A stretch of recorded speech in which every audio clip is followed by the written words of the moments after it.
ಜೂಜಾಡಿ ಲಕ್ಷ ಲಕ್ಷ ಸಾಲ ಮಾಡಿದ್ದ. ಸಾಲ ತೀರಿಸೋದಕ್ಕೆ ಆತ ಕಣ್ಣಾಕಿದ್ದು ಪಕ್ಕದ ಮನೆಯ ಅಜ್ಜಿಯ ಮೇಲೆ, ಆಕೆ ಧರಿಸಿದ್ದ ಚಿನ್ನದ ಮೇಲೆ.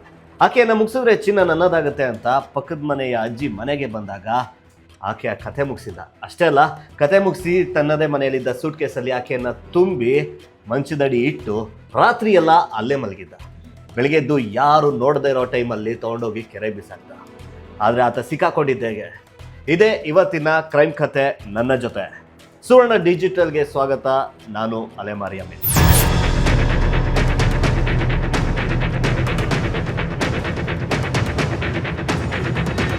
ಅವತ್ತು ಜುಲೈ 21ನೇ ತಾರೀಕು ಬೆಳಗ್ಗೆ ಒಂದು 10ರಿಂದ 11 ಗಂಟೆ ಸಮಯ. ಕುಂಬಳಗೋಡು ಪೊಲೀಸ್ ಠಾಣೆ, ನಮ್ಮ ಬೆಂಗಳೂರಿನಿಂದ ಹೊರವಲಯದಲ್ಲಿರೋದು. ಕುಂಬಳಗೋಡು ಪೊಲೀಸ್ ಠಾಣೆಗೆ ಒಂದು ಫೋನ್ ಕಾಲ್ ಬರುತ್ತೆ. ಫೋನ್ ಮಾಡಿದವರು ಅದೇ ಪೊಲೀಸ್ ಠಾಣೆ ಲಿಮಿಟ್ಸ್ನಲ್ಲಿದ್ದ ರಾಮೋಹಳ್ಳಿ ಅನ್ನೋ ಏರಿಯಾದಲ್ಲಿದ್ದ ಒಂದು ಕೆರೆಯ ಬಳಿಯಿಂದ. ಯಾಕಂದರೆ ಅವತ್ತು ಆ ಫೋನ್ ಮಾಡಿದವರ ಕುಟುಂಬದಲ್ಲಿ ಒಂದು ಸಾವಾಗಿರುತ್ತೆ. ಅವರು ಆ ಮಸಣ ಇರುತ್ತಲ್ಲಿ, ಅಲ್ಲೊಂದು ಸ್ಮಶಾನಕ್ಕೆ ಹೋಗಿ ದಫನ್ ಮಾಡೋದಕ್ಕೆ ಹೋಗಿರ್ತಾರೆ. ಈ ಟೈಮ್ನಲ್ಲಿ ಅವರು ಕೈ ತೊಳಿಬೇಕು ಅಂತ ಪಕ್ಕದಲ್ಲಿದ್ದ ರಾಮೋಹಳ್ಳಿ ಕೆರೆಗೆ ಹೋಗಿ ಕೈ ತೊಳಿಬೇಕಾರೆ ಅಲ್ಲೊಂದು ಸೂಟ್ ಕೇಸ್ ಕಾಣಿಸುತ್ತೆ. ಆ ಸೂಟ್ ಕೇಸ್ ಇದೆ ನೋಡಿ. ಈ ಸೂಟ್ ಕೇಸಲ್ಲೇ ಒಂದು ಸಣ್ಣದಾಗಿ ಒಂದು ಕೈ ರೀತಿ ಅಲ್ಲಿ ಕಾಣುತ್ತೆ. ಅದು ನೋಡಿ ಗಾಬರಿ ಆಗೇನೆ ಅವರು ಕುಂಬಳಗೋಡು ಪೊಲೀಸ್ ಠಾಣೆಗೆ ಕಾಲ್ ಮಾಡೋದು. ಪೊಲೀಸರಿಗೆ ಈ ರೀತಿ ಒಂದು ಸೂಟ್ ಕೇಸಲ್ಲಿ ಡೆಡ್ ಬಾಡಿ ಅಂದಿದ ತಕ್ಷಣ ಗಾಬರಿಯಾಗಿ ಕೂಡಲೇ ಸ್ಪಾಟಿಗೆ ಬರ್ತಾರೆ. ಸ್ಪಾಟಿಗೆ ಬಂದಾಗ ಆ ಸೂಟ್ ಕೇಸಲ್ಲಿ ಬಾಡಿ ಇರೋದು ಗೊತ್ತಾಗಿ ಅದನ್ನು ಹೊರಗೆ ತರ್ತಾರೆ. ಎಲ್ಲ ಬಾಡಿನ ಜೋಡಿಸ್ತಾರೆ. ಆಗ ಆ ಬಾಡಿ ಏನಿರುತ್ತೆ, ಬುರುಡೆಯನ್ನೆಲ್ಲ ಅಂದರೆ ಬುರುಡೆ ಭಾಗದ ಮಾಂಸವನ್ನೆಲ್ಲ ಮೀನುಗಳು ತಿಂದುಬಿಟ್ಟಿರುತ್ತೆ. ತಿಂದ ಮೇಲೆ ಅದನ್ನೆಲ್ಲ ಜೋಡಿಸಿ ಪೊಲೀಸರು ಫಸ್ಟ್ ಮಾಡೋ ಕೆಲಸನೇ ಅಲ್ಲಿ ಸತ್ತ ಆ ಅಜ್ಜಿ ಯಾರು ಅಂತ ಹುಡ್ಕೋದು. ಆ ಅಜ್ಜಿ ಯಾರು ಆಗಿರಲಿಲ್ಲ, ಅದೇ ಪೊಲೀಸ್ ಲಿಮಿಟ್ಸಲ್ಲಿ 5 ದಿನಗಳ ಹಿಂದೆ ನಾಪತ್ತೆ ಆಗಿರ್ತಾಳೆ. ಆ ಕೇಸ್ ಕೂಡ ದಾಖಲಾಗಿರುತ್ತೆ. ಆ ಕುಟುಂಬದವರನ್ನ ಯಾರು ಕೇಸ್ ದಾಖಲಿಸಿರ್ತಾರ ಅವ್ರಿಗೆ ಫೋನ್ ಮಾಡಿ ಕರೆಸ್ತಾರೆ ಬಾಡಿ ಐಡೆಂಟಿಫಿಕೇಷನ್ಗೆ. ಆಗಲೇ ನೋಡಿ ಗೊತ್ತಾಗೋದು. ಅವ್ರು ಬಂದು ಐಡೆಂಟಿಫೈ ಮಾಡಿದ್ದು ಎಸ್ ಇದೇ ಅಜ್ಜಿ ನಾಪತ್ತೆ ಆಗಿದ್ಲು 5 ದಿನಗಳ ಹಿಂದೆ. ಹೆಸರು ಜಯಮ್ಮ ಅಂತ ಹೇಳ್ತಾರೆ. ಆಕೆ ಜಯಮ್ಮ ಅಂತ, ವಯಸ್ಸು 61 ವರ್ಷ. ಇದೇ ಕುಂಬಳಗೋಡು ಪೊಲೀಸ್ ಠಾಣಾ ವ್ಯಾಪ್ತಿಯಲ್ಲಿ ಬರೋ ಚೆಲ್ಲಕೆರೆ ಅನ್ನೋ ಏರಿಯಾದಲ್ಲಿ ವಾಸ ಮಾಡ್ತಾ ಇದ್ದಾರೆ. ಮನೆಯಲ್ಲಿ ಮಗ, ಸೊಸೆ ಮತ್ತು 2 ಮೊಮ್ಮಕ್ಕಳು. ಮಗ ಆಟೋ ಡ್ರೈವರ್ ಆಗಿದ್ದಾನೆ, ಸೊಸೆ ಫ್ಯಾಕ್ಟ್ರಿ ಒಂದಕ್ಕೆ ಕೆಲ್ಸಕ್ಕೆ ಹೋಗ್ತಾರೆ. ಗಂಡ ಇನ್ನೂ ಇದ್ದಾನೆ. ಗಂಡ ರಾಜಾಜಿನಗರದಲ್ಲಿ ಒಂದು ಸಪ್ರೇಟ್ ಮನೆ ಮಾಡಿಕೊಂಡು ವಾಸ ಮಾಡ್ತಾ ಇದ್ದಾರೆ. ಸೊ ಈಕೆ ಮನೆಯಲ್ಲಿ ಇರ್ತಿದ್ರು. ಮಗ ಸೊಸೆ ಎಲ್ಲ ಕೆಲ್ಸಕ್ಕೆ ಹೋದ್ಮೇಲೆ, ಮಕ್ಕಳು ಸ್ಕೂಲ್ಗೆ ಹೋದ್ಮೇಲೆ ಈಕೆ ಒಬ್ಬಂಟಿಯಾಗಿರ್ತಾಯಿದ್ರು ಮನೆಯಲ್ಲಿ. ಆದರೆ ಟೈಮ್ ಪಾಸ್ ಮಾಡಬೇಕಲ್ಲ, ಸೊ ಏನು ಮಾಡ್ತಾಯಿದ್ರು ಅಂದರೆ ಅಕ್ಕಪಕ್ಕ ಮನೆಗೆ ಹೋಗಿ ಅವ್ರ ಜೊತೆ ಮಾತಾಡಿಕೊಂಡು ರಾತ್ರಿ 9 ಗಂಟೆ ಆಗ್ತಾ ಇದ್ದಂಗೆ ಮನೆಗೆ ವಾಪಸ್ ಆಗ್ತಿದ್ರು. ಯಾಕೆಂದರೆ ಆ ಟೈಮಲ್ಲಿ ಎಲ್ಲರೂ ಮನೆಯಲ್ಲಿರೋರು.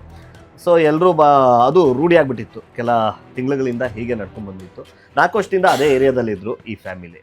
ಎಲ್ಲ ಚೆನ್ನಾಗೇ ಇತ್ತು. ಒಂದು ಮಿಡಿಲ್ ಕ್ಲಾಸ್ ಫ್ಯಾಮಿಲಿ. ಈ ಅಜ್ಜಿ ಅವಾಗವಾಗ ಅಕ್ಕಪಕ್ಕದ ಮನೆಯವರ ಜೊತೆ ಮಾತನಾಡಿಕೊಂಡು ಒಂದು ಸ್ವಲ್ಪ ಅನ್ಯೋನ್ಯವಾಗಿದ್ದರು. ಆಕೆ ಸಹ ಟೈಮ್ ಪಾಸ್ ಮಾಡ್ತಾಯಿದ್ರು. ಹೀಗಿರುವಾಗಲೇ ಜುಲೈ 16ಕ್ಕೆ ಎಲ್ಲರೂ ಕೆಲ್ಸಕ್ಕೆ ಹೋಗಿರ್ತಾರೆ. ಈಕೆ ಒಬ್ಬಂಟಿಯಾಗಿರ್ತಾರೆ. ಮಗ ಸೊಸೆ ಎಲ್ಲರೂ ವಾಪಸ್ ಬರ್ತಾರೆ ರಾತ್ರಿ. ಆದರೆ ಅಜ್ಜಿ 9 ಗಂಟೆ ಆದರೂ ವಾಪಸ್ ಬರೋದಿಲ್ಲ. ಯಾಕೆ ಇಷ್ಟೊತ್ತಾದರೂ ಬಂದಿಲ್ವಲ್ಲ ಅಂತ ಅಕ್ಕಪಕ್ಕ ಮನೆಯವ್ರನ್ನೆಲ್ಲ ಕೇಳ್ತಾರೆ. ಯಾರು ಕೇಳಿದ್ರು ಇವತ್ತು ನಮ್ಮ ಮನೆಗೆ ಬಂದಿಲ್ಲ ಅಂತ ಹೇಳ್ತಾರೆ. ಸೊ ಏನು ಮಾಡೋದು ಅಂದ್ಬಿಟ್ಟು ಆ ಟೈಮಲ್ಲಿ ಹುಡ್ಕಾಡ್ಬೇಕಾರೆ ಅಲ್ಲಿ ಇವ್ರಿಗೆ ಒಂದು ಹೊಯ್ಸಳ ಸಿಗುತ್ತೆ. ಅವ್ರಿಗೆ ಹೇಳ್ತಾರೆ, ಹೊಯ್ಸಳ ಅಧಿಕಾರಿಗಳಿಗೆ, ಸಿಬ್ಬಂದಿಗಳಿಗೆ ಹೇಳ್ತಾರೆ, ಹಿಂಗೆ ನಮ್ಮ ತಾಯಿಯನ್ನು ಹುಡುಕಾಡ್ತಾ ಇದ್ದೀವಿ ಅಂತ. ಪೊಲೀಸರು ಆಯಿತು ಬೆಳಗ್ಗೆವ್ರಿಗೂ ಹುಡುಕಿ ಬಂದು ಕಂಪ್ಲೇಂಟ್ ಕೊಡಿ, ನಾವು ವಿಚಾರಣೆ ಮಾಡ್ತೀವಿ ಅಂತ ಹೇಳ್ತಾರೆ. ಆಯಿತು ಅಂತೇಳಿ ನೆಕ್ಸ್ಟ್ ಡೇನೂ ಹುಡುಕಾಡಿ ಸಂಬಂಧಿಕರಿಗೆಲ್ಲ ಕಾಲ್ ಮಾಡಿ ಎಲ್ಲೂ ಸಿಗದೆ ಇದ್ದಾಗ ನೆಕ್ಸ್ಟ್ ಡೇ ಹೋಗಿ ಪೊಲೀಸ್ ಕಂಪ್ಲೇಂಟನ್ನು ದಾಖಲಿಸ್ತಾರೆ. ಪೊಲೀಸರು ಸಹ ಹುಡುಕಾಟ ಶುರು ಮಾಡಿರ್ತಾರೆ. ಬಟ್ ಎಲ್ಲೂ ಸಹ ಆಕೆಯ ಸುಳಿವು ಸಿಗೋದಿಲ್ಲ. ಬಟ್ ಜುಲೈ 21 ಅಂದರೆ ಆಕೆ ಮಿಸ್ಸಿಂಗ್ ಆಗಿ 5 ದಿನಗಳ ನಂತರ ರಾಮವಳ್ಳಿ ಕೆರೆಯಲ್ಲಿ ಸಿಗ್ತಾಳೆ. ಗೊತ್ತೇ ಇದೆ, ಎಲ್ಲ ಬಿಡಿಭಾಗಗಳನ್ನ ಪೊಲೀಸರು ಜೋಡಿಸಿರ್ತಾರೆ. ಸೊ ಪೊಲೀಸರಿಗೆ ಅನುಮಾನ ಶುರುವಾಗೋದು ಮೊದಲಿಗೆ ಮಗನ ಮೇಲೇ. ಏಕೆಂದರೆ ವಯಸ್ಸಾದ ಅಜ್ಜಿ ಆಗಿರೋದ್ರಿಂದ ಈತ ಸರಿಯಾಗಿ ನೋಡ್ಕೊಂಡಿಲ್ಲ, ಈ ರೀತಿ ಏನಾದರೂ ಇರ್ಬೋದು ಅಂದ್ಬಿಟ್ಟು ಕರೆದು ಕೇಳ್ತಾರೆ, ನೀನೇನಾದರೂ ಮಾಡಿದ್ದೆ ಅಂತ. ಇಲ್ಲ ಸರ್, ನಾನೇನು ಮಾಡಿಲ್ಲ, ನನಗೇನು ಗೊತ್ತಿಲ್ಲ, ನಾನು ಆಟೋ ಹೋಗಿದ್ದೆ ಬಾಡಿಗೆಗೆ ಅಂತೆಲ್ಲ ಹೇಳಿದಾಗ ಅದು ಪ್ರೂವ್ ಕೂಡ ಆಗುತ್ತೆ. ಓಕೆ, ಸುಮ್ಮನಾಗ್ಬಿಡುತ್ತೆ. ಮತ್ತೆ ಯಾರು ಮಾಡಿರೋದು? ಪೊಲೀಸರಿಗೆ ಟೆನ್ಷನ್ ಸ್ಟಾರ್ಟ್ ಆಗಿಬಿಡುತ್ತೆ. ಹಿಂದಿನ ದಿನ ಎಲ್ಲರೂ ಸಹ ಹುಡ್ಕೊಂಡಿರ್ತಾರೆ. ಅಕ್ಕಪಕ್ಕ ಮನೆಯವ್ರಿಗೂ ಸಹ ಟೆನ್ಷನ್ ಆಗಿಬಿಟ್ಟಿರುತ್ತೆ. ಹೀಗೆ ತನಿಖೆಯನ್ನು ಸ್ಟಾರ್ಟ್ ಮಾಡ್ತಾರೆ ಪೊಲೀಸರು ಏನು ಮಾಡ್ತಾರೆ, ಎಲ್ಲೂ ಯಾವ ಸುಳಿವು ಸಿಗದೇ ಇದ್ದಾಗ ಅಕ್ಕಪಕ್ಕದ ರಸ್ತೆಗಳ ಮನೆಯ CC ಕ್ಯಾಮ್ರಾಗಳನ್ನೆಲ್ಲ ಪರಿಶೀಲಿಸೋದಕ್ಕೆ ಶುರು ಮಾಡ್ತಾರೆ. ಒಂದು 10-15 ಕ್ಯಾಮ್ರಾಗಳನ್ನ ಅವರು ಚೆಕ್ ಮಾಡ್ತಾರೆ. ಬಟ್ ಒಂದು ಕ್ಯಾಮ್ರಾದಲ್ಲಿ ಆ ಜಯಮ್ಮ ಒಂದು ಮನೆಗೆ ಒಳಗಡೆ ಹೋಗ್ತಾ ಇರೋದು ಕಾಣಿಸುತ್ತೆ ಸರಿಯಾಗಿ 3:53ಕ್ಕೆ ನೀವು ನೋಡ್ಬೋದು ಇಲ್ಲಿ. ಇದೇ ಕ್ಯಾಮ್ರಾದಲ್ಲಿ ಆ ಅಜ್ಜಿ ನೋಡಿ ನಡ್ಕೊಂಡು ಸೀದಾ ಆ ಮನೆ ಒಳಗಡೆ ಹೋಗ್ತಾರೆ. ಆ ಮನೆಯೊಳಗೆ ಹೋಗ್ತಾ ಇದ್ದಂಗೆ ಪೊಲೀಸರಿಗೆ ಫುಲ್ ಅನುಮಾನ ಬರುತ್ತೆ. ವೆಯ್ಟ್ ಮಾಡ್ತಾರೆ ಯಾವಾಗ ಆಚೆ ಬರೋದೇ ಇಲ್ಲ.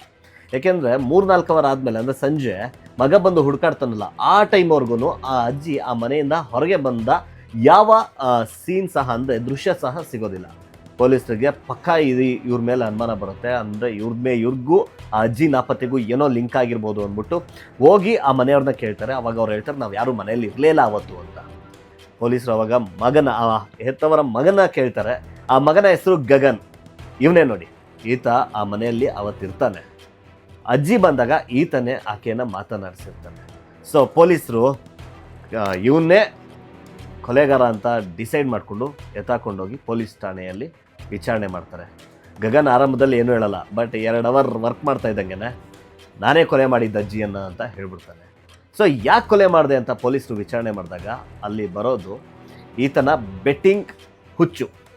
ಹೌದು, ಈ ಗಗನ್ ಇದಾನಲ್ಲ ಈತ ಇನ್ನೂ 21 ವರ್ಷ, ಏನು ಓದ್ತಾ ಇರಲಿಲ್ವಂತೆ, ಸಣ್ಣ ಪುಟ್ಟ ಮನೆಗೆ ಹೆಲ್ಪ್ ಮಾಡ್ಕೊಂಡು ಇರ್ತಾ ಇದ್ದಂತೆ. ಇಂಥವನು ಒಂದು ಸ್ವಲ್ಪ ಬೆಟ್ಟಿಂಗ್ ಹುಚ್ಚು ಹತ್ತಿಸ್ಕೊಬಿಟ್ಟಿದ್ದ. ಬೆಟ್ಟಿಂಗ್ ಮಾಡಿದ್ಮೇಲೆ ಗೊತ್ತಲ್ಲ ಸಾಲ ಮಾಡ್ಕೊಂಡಿರ್ತಾರೆ. ಅದೇ ರೀತಿ ಈ ಗಗನ್ ಸಹ ಸಾಲ ಮಾಡಿಕೊಂಡು 1-2 ಲಕ್ಷವರೆಗೆ ಸಾಲ ಮಾಡ್ಕೊಂಡಿದ್ದ. ಸಾಲಗಾರರ ಕಾಟ ಹೆಚ್ಚಾಯಿತು, ಸಾಲ ವಾಪಸ್ ಕೊಡಬೇಕಾಯ್ತು. ಒಮ್ಮೆ ಮನೆಯಲ್ಲೂ ಕೇಳಿದ್ದಂತೆ ನನಗೆ ಹಣ ಬೇಕು ಅಂತ, ಬಟ್ ಅವರು ಕೊಡೋದಿಲ್ಲ ಅಂದಾಗ ಏನು ಮಾಡೋದು ಅಂತ ಯೋಚನೆ ಮಾಡ್ಬೇಕಾದ್ರೆ ಈತನ ಕಣ್ಣಿಗೆ ಬಿದ್ದಿದ್ದು ಇದೇ ಜಯಮ್ಮ. ಈ ಜಯಮ್ಮ ಇರ್ತಾರಲ್ಲ, ಈ ಜಯಮ್ಮ ಮೈ ಮೇಲೆ ಒಂದಷ್ಟು ಒಡವೆಗಳನ್ನು ಹಾಕೋತಾ ಇರ್ತಾರೆ. ತಾಳಿ, ಓಲೆ, ಬಳೆಗಳು ಇರ್ತವೆ. ಇದ್ರ ಮೇಲೇ ಈ ಗಗನ್ನ ಕಣ್ಣು ಬೀಳುತ್ತೆ. ಹೇಗಾದರೂ ಮಾಡಿ ಆ ಚಿನ್ನ ನಾನು ಪಡೆದುಬಿಟ್ರೆ ನಾನು ಸಾಲ ತೀರಿಸ್ಬೋದು, ಅಷ್ಟೇ ಅಲ್ಲ ನೆಕ್ಸ್ಟ್ ಜೂಜಾಡೋದಕ್ಕೆ ನನ್ನ ಹತ್ರ ಕಾಸಿರುತ್ತೆ ಅಂತ ಯೋಚನೆ ಮಾಡ್ತಾನೆ. ಆದರೆ ಅದಕ್ಕೆ ಅಜ್ಜಿ ಈಸಿಯಾಗಿ ಎತ್ಕೊಟ್ಬಿಡ್ತಾರ? ಇಲ್ಲ, ಈತ ಮರ್ಡರ್ ಮಾಡಬೇಕು ಅಂತಲೇ ಅನ್ಕೋತಾನೆ. ಸೊ ಅಜ್ಜಿ ಯಾವಾಗ ನೆಕ್ಸ್ಟ್ ಮನೆಗೆ ಬರ್ತಾಳೆ ಅನ್ನೋದನ್ನ ವೆಯ್ಟ್ ಮಾಡ್ತಾ ಇರ್ತಾನೆ. ಈ ಅಜ್ಜಿಗೂ ಗಗನ್ಗೂ ಏನು ಹೊಸ ಪರಿಚಯ ಏನಲ್ಲ. ಈಕೆಗೆ ಫೋನ್ ವರ್ಕ್ ಮಾಡೋದಕ್ಕೆ ಬರ್ತಾ ಇರಲ್ಲ. ಯಾವಾಗಲೇ ಈಕೆ ತನ್ನ ಮಕ್ಕಳಿಗೆ ಕಾಲ್ ಮಾಡಬೇಕು ಅಂತ ಅನ್ಕೋತಾ ಇರಬೇಕಾದ್ರು ಈಕೆ ಈ ಗಗನ್ ಮನೆಗೆ ಹೋಗಿ ಆ ಗಗನ್ನಿಂದಲೇ ಫೋನ್ನ ಡಯಲ್ ಮಾಡಿಸ್ಕೊಂಡು ಕಾಲ್ ಮಾಡ್ತಾಯಿದ್ರು. ಸೊ ಆ ರುಟೀನಲ್ಲಿ ಇರ್ತಾಯಿತ್ತು. ಈತ ಕೂಡ ಇದು ಗೊತ್ತಿರೋದ್ರಿಂದ ಒಂದಿನ ಬರ್ತಾರೆ. ಅವತ್ತು ನಾನು ಲಾಕ್ ಮಾಡ್ಕೊಳ್ಳೋಣ ಅಂತ ಯೋಚನೆ ಮಾಡಿ ಆ ದಿನಕ್ಕೋಸ್ಕರ ಕಾಯ್ತಾ ಇರ್ತಾನೆ. ಅವತ್ತು ಜುಲೈ ನಾನು ಹೇಳ್ದಂಗೆ 14-15 ಟೈಮಲ್ಲಿ ಈಕೆ ಅವತ್ತು ಆ ಮನೆಗೆ ಹೋಗ್ತಾರೆ. ಹೋದಾಗ ಗಗನ್ಗೆ ಮಗಳಿಗೆ ನಾನು ಕಾಲ್ ಮಾಡಬೇಕು ಮಾಡಿಕೊಡು ಅಂದಾಗ ಈತ ಆಯಿತು ಅಂತ ಇಸ್ಕೊಂಡವನೆ. ಆ ಟೈಮಲ್ಲೇ ಈತ ಆಕೆ ಉಸಿರುಗಟ್ಟಿಸಿ ಕೊಂದು ಬಿಡ್ತಾನೆ. ಕೊಂದ ಮೇಲೆ ಏನು ಮಾಡೋದು? ಒಡವೆ ಎಲ್ಲ ಎತ್ಕೊಂಡ್ಮೇಲೆ ತನ್ನದೇ ಮನೆಯಲ್ಲಿದ್ದ ಇದೇ ಸೂಟ್ ಕೇಸ್ನ ತೊಗೊಂಡು ಅದರೊಳಗೆ ಆ ಅಜ್ಜಿ ನೀವು ನೋಡ್ಬೋದು ತುಂಬ ಸಣ್ಣ ಇದೆ, ಆರಾಮ್ಸೆ ಆಗಿ ಸೂಟ್ ಕೇಸಲ್ಲಿ ತುಂಬೋ ರೀತಿಯೇ ಇದೆ. ಸೊ ಅದನ್ನು ಪ್ಲ್ಯಾನ್ ಮಾಡಿಕೊಂಡೇ ಈತ ಅದನ್ನು ಸೂಟ್ ಕೇಸ್ ಒಳಗಿಟ್ಟು ಈಗ ಸಾಕ್ಸಿದ್ರೆ ಯಾರಿಗಾದ್ರೂ ಡೌಟ್ ಬರುತ್ತೆ, ನನ್ನ ಮೇಲೆ ಡೌಟ್ ಬರುತ್ತೆ, ಯಾರಾದರೂ ನೋಡ್ಬಿಟ್ರೆ ಅಂದ್ಬಿಟ್ಟು ಸೂಟ್ ಕೇಸ್ನ ಮಂಚದ ಅಡಿ ತಳ್ಬಿಡ್ತಾನೆ. ನಂತರ ಇಲ್ಲಿ ಹುಡ್ಕಾಡೋದಕ್ಕೆ ಶುರು ಮಾಡಿರ್ತಾರಲ್ಲ ಮಗ ಎಲ್ಲ, ಅವ್ರ ಜೊತೆ ಇವನು ಸೇರ್ಕೊಂಡು ಹುಡ್ಕಾಡ್ತಾನೆ ಅಕ್ಕಪಕ್ಕದಲ್ಲೆಲ್ಲ. ಆಮೇಲೆ ರಾತ್ರಿ ಬಂದು ಅದೇ ಮಂಚದ ಮೇಲೆ ಮಲಗಿರ್ತಾನೆ. ಕೆಳಗಡೆ ಬಾಡಿ, ಮೇಲ್ಗಡೆ ಇವನು. ಒಂದು ರಾತ್ರಿ ಪೂರ್ತಿ ಹೀಗೆ ಮಲಗಿರ್ತಾನೆ. ಬೆಳಗ್ಗೆ ಆದ್ಮೇಲೆ ಮತ್ತೆ ಮಕ್ಕಳು ಈ ಕಡೆ ಜಯಮ್ಮನ ಮಕ್ಕಳು ಹುಡ್ಕಾಡ್ತಿದ್ರೆ ಈತ ಒಂದು 11 ಗಂಟೆ ಸುಮಾರಿಗೆ ಅದ್ರ CCTV ಕೂಡ ಇದೆ ನೋಡಿ, ಆ ದೃಶ್ಯ ಇದೇನೆ. ತನ್ನ ಗಾಡಿಯ ಮುಂದೆಗಡೆ ಆ ಸೂಟ್ ಕೇಸ್ನ ಇಟ್ಕೊಂಡು ಸೀದಾ ಹೋಗೋದು ಇದೇ ರಾಮಹಳ್ಳಿ ಕೆರೆಗೆ. ಅಲ್ಲಿ ಎಸ್ಬಿಟ್ಟು ಸೀದಾ ಮನೆಗೆ ಬಂದು ಏನು ಗೊತ್ತಿಲ್ಲದೆ ಇರೋ ಥರ ಉಳಿದು ಬಿಡ್ತಾನೆ. 4-5 ದಿನ ಆದಮೇಲೆ ಪೊಲೀಸರು ತನಿಖೆ ಶುರು ಮಾಡಿದಾಗ ಆ CC ಕ್ಯಾಮ್ರಾಗಳಿಂದನೇ ಈತ ತಗಲಾಕಿಕೊಳ್ತಾನೆ. ಇದಿಷ್ಟೇ ಅಲ್ಲ, ಇವ್ರಿಗೆ ಸುಳಿವು ಸಿಕ್ಕಿರೋದು ಪೊಲೀಸರಿಗೆ. ಈತನನ್ನು ಲಾಕ್ ಮಾಡಿಕೊಂಡು ಬಂದಮೇಲೆ ಮೊಬೈಲ್ನ ತೊಗೊಂಡಿರ್ತಾರಲ್ಲ, ಮೊಬೈಲಲ್ಲಿ ಈತನ ಸರ್ಚ್ ಹಿಸ್ಟ್ರಿನ ಚೆಕ್ ಮಾಡ್ತಾರೆ. ಸರ್ಚ್ ಹಿಸ್ಟ್ರಿಲಿ ಈತ ಒಂದು ಬರ್ಕೊಂಡಿರ್ತಾನೆ. ಏನು ಗೊತ್ತಾ, ಅಂದರೆ ಒಂದು ಕೀವರ್ಡ್ನ ಸರ್ಚ್ ಮಾಡಿರ್ತಾನೆ. ಬಾಡಿನ ನೀರೊಳಗೆ ಹಾಕಿದ್ರೆ ಎಷ್ಟು ದಿನಗಳ ನಂತರ ತೇಲುತ್ತೆ ಅಂತ ಸರ್ಚ್ ಹಾಕಿರ್ತಾನೆ.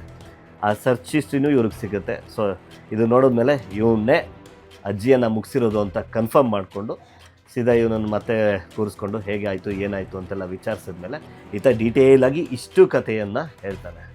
ಮೊದಲಿಗೆ ಜೂಜನ್ನೋ ಕೆಟ್ಟ ಚಟ, ಆಮೇಲೆ ಅದರಿಂದ ಒಂದು ಅಜ್ಜಿಯನ್ನು ಮುಗಿಸ್ಬೇಕು ಅನ್ನೋ ಯೋಚನೆ. ಈ ರೀತಿ 21 ವರ್ಷದ ಹುಡುಗ ಹೇಗೆಲ್ಲ ಇರ್ಬೋದಾಯಿತು, ಇನ್ನೂ ಬಾಳಿ ಬದುಕಬೇಕಾಗಿದ್ದ ಹುಡುಗ ಈ ರೀತಿಯೆಲ್ಲ ಯೋಚನೆ ಮಾಡ್ತಾನಲ್ಲ ಅನ್ನೋದೇ ಒಂದು ಯೋಚನೆ ಮಾಡುವಂತಹ ಸಂಗತಿ ಅಂತ ಹೇಳ್ತಾ ಇದಾಗಿತ್ತು ಇವತ್ತಿನ ಕ್ರೈಮ್ ಕಥೆ. ಮತ್ತೊಂದು ಅದ್ಭುತವಾದ ರೋಚಕವಾದ ಕ್ರೈಮ್ ತನಿಖೆಯ ಸ್ಟೋರಿಯೊಂದಿಗೆ ನಿಮ್ಮ ಮುಂದೆ ಬರ್ತೀನಿ. ಅಲ್ಲಿವರೆಗೆ ನೋಡ್ತಾ ಇರಿ ಸುವರ್ಣ ಡಿಜಿಟಲ್ ಮತ್ತು ನೇರ ದಿಟ್ಟ ನಿರಂತರ ಸುದ್ದಿಗಾಗಿ Asianet Suvarna news. Thank you very much.